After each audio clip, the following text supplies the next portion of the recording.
Jo Eka Mago mempraktikkan keterampilan dasar membelajarkan kelompok kecil dan perorangan.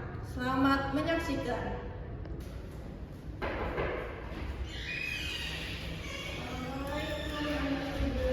Waalaikumsalam, Ibu. Nah, disiapkan aja ya. Tinggal baca.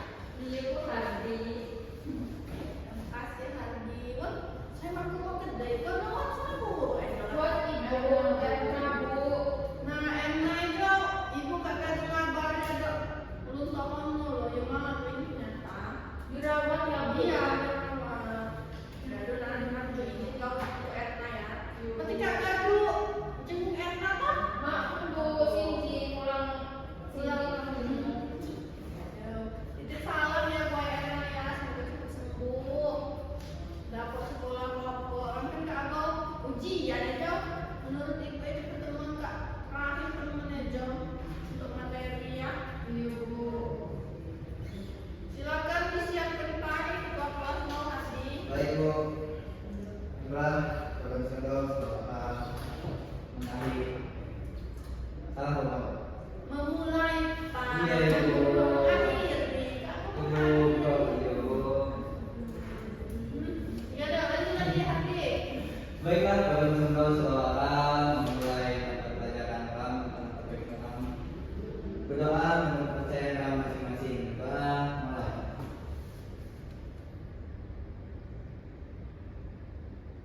Doa selesai. Ya dulu. Ya, terima kasih ya.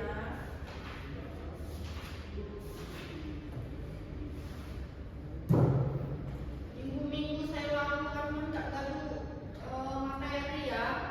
Ini sinjiran nonton file di YouTube. Materi maunya kok kali itu.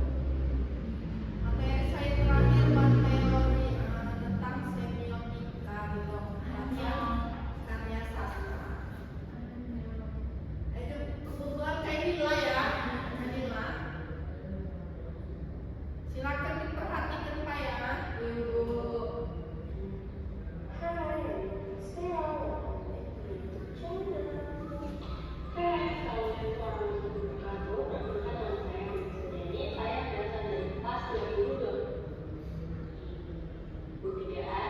program studi pendidikan bahasa dan sastra Indonesia atau tentang teori romantik dan penerapannya dalam karya sastra.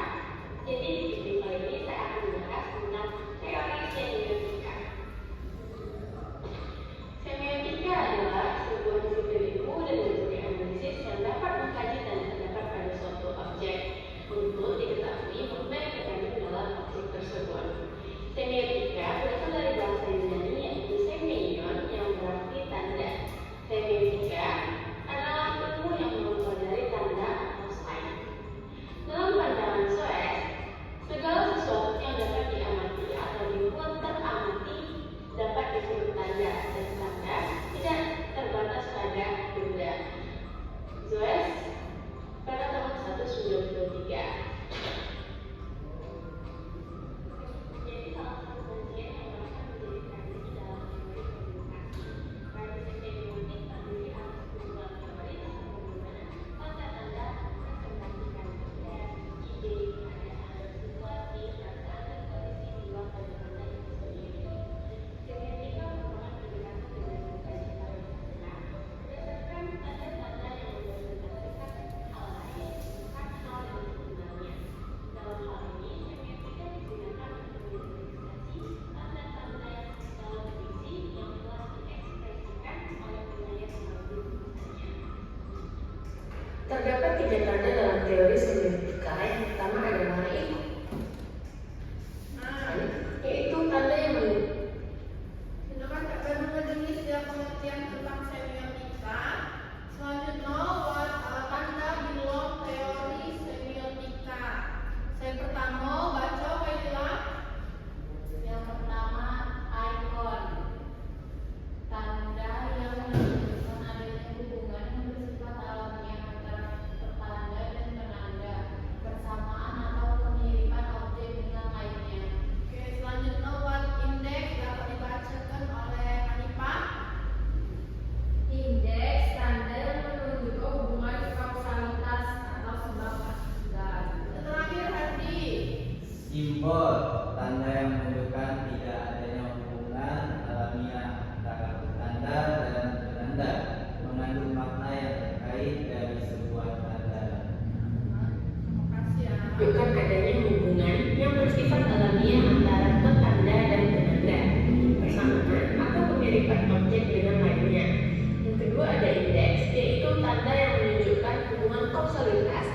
sebab akibat. Yang ketiga ada simbol, yaitu tanda yang menunjukkan tidak adanya hubungan alamiah antara penanda dan petanda, di mana mengandung makna yang terkait dari sebuah tanda. Puisi yang akan ditepatkan untuk menelaah teori semiotika dalam karya sastra adalah yang terampas dan yang putus karya Haidar Anwar. Iya. Frase hutan yang sepi ditemukan makna ikon yang menggambarkan hutan yang sepi tidak ada kehidupan. Baris sebelumnya ditulis kelam dan angin lalu mempersiang diriku mengungkapkan si aku, diri yang sedang menghitung waktu melalui berlalunya waktu malam dan hembusan angin yang bertiup. Dengan keadaan seperti itu, si aku lirik menjadi bingung dan gemetaran. Akibatnya, keadaan menjadi menakutkan dan tidak adanya kehidupan. Dengan hal itu, dalam frase tersebut mengandung makna indeks yang mencakup aspek sebab akibat. Pada bait berikutnya, ditulis aku bebenah dalam kamar, dalam diriku jika kau datang. Itu mengandung makna simbol yang berarti si aku bersiap-siap jika si maut datang menjemput. Sekian video dari saya. Bye-bye. Nah, anak-anak ibu gak gaduh ngedeni segala ya. Aduh ibu. Bahwasannya yang menjelaskan tentang Mengandung makna yang terpas dan yang putus karya Haidar Anwar. Dan yang putus karya tanda. Puisi yang akan ditepatkan untuk menelaah teori semiotika. puisi lo ditelaah ya. Puisi ditelaah. Tapi akan di contoh video saya pujo ejo kan puisi lo di bahasa Indonesia. Karya Hairil Anwar. Nah, lamun di Lampung kayak apa? Puisi-puisi saya berbahasa Lampung. Nah ya kan? Selanjutnya ibu akan memberi tugas untuk menelaah puisi saya berbahasa Lampung ya, tergantung bebas atau ngerti. Kalau nggak kayaknya macam Hanifah, usir kuliah di masa telinga sikan di ini. Dan ya, menurut ibu akan memberi tugas loh, harus didengarkan ya, nanti nanti pandang, nanti paham.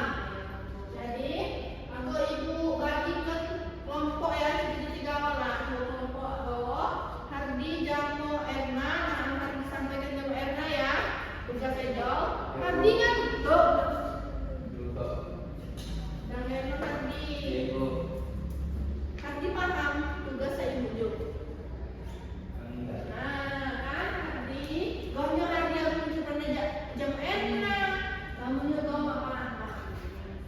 Menelaah puisi bahasa Lampung dengan teori semiotika. Ini ya, nanti paham? Selanjutnya, Hanifah dan Kainila Mone secara kelompok ya. Yuk. Selanjutnya jam pelajaran apa lagi ya?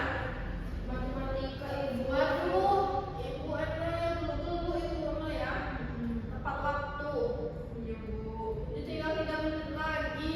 Tinggal PR ibu. Ya, silakan dikerjakan ibu mau. Nah, anak-anak nggak gaduh dikumpul ya, ada ruangan ibu ya. Ibu. Dapok dikerjakan ibu mau 3 hari dapok. Nah, nggak gaduh kumpulkan ada ruangan ibu ya. Ibu. Mungkin saya gawa ya, saya dapat ibu ujuk materi dan ibu ujuk PR no. Silakan Andi yang tutupai. Yuk. Baiklah, kita semua setelah mengakhiri pelajaran beri mohon doa, kepercayaan dan kebenaran masing-masing. Doa mulai. Doa selesai.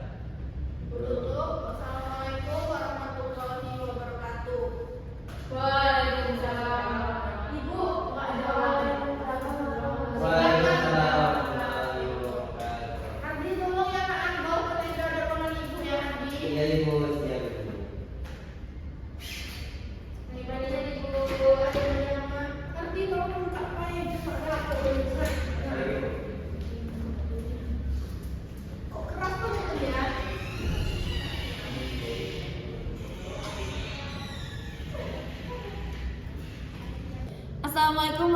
wabarakatuh. Perkenalkan kelas Sikam R. Merinda selaku observasi lisan dari nama calon guru Dianti Arif Fahmi Aulia dengan NPM 313046048 pada tanggal 2 Juni 2006 dengan materi kajian semiotika sastra Lampung kelas 12 SMA.